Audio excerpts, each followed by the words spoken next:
ঢাকা সহ সারা দেশের জন্য 5 দিনের পূর্বাভাস দিয়েছে আবহাওয়া অফিস। 3 সেপ্টেম্বর বুধবার সন্ধ্যা 6টা থেকে পরবর্তী 120 ঘন্টার জন্য এই পূর্বাভাস দেওয়া হয়েছে।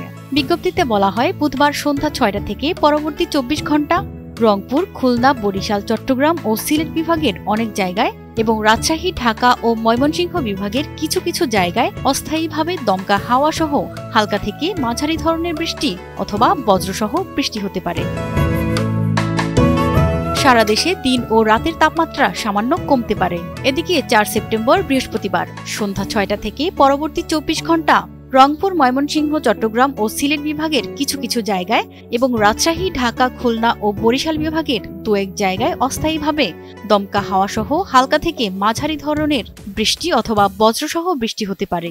সেই সঙ্গে সারা দেশের কোথাও কোথাও মাঝারি ধরনের ভারী বর্ষণ হতে পারে। বৃহস্পতি, শুক্র, শনি ও রোববার সারা দেশে দিন ও রাতের তাপমাত্রা প্রায় অপরিবর্তিত থাকতে পারে। বর্ধিত 5 দিনের পূর্বাভাসে বলা হয়, বৃষ্টিপাতের প্রবণতা বাড়তে পারে। প্রতিমা সরকার, এনটিভি অনলাইন।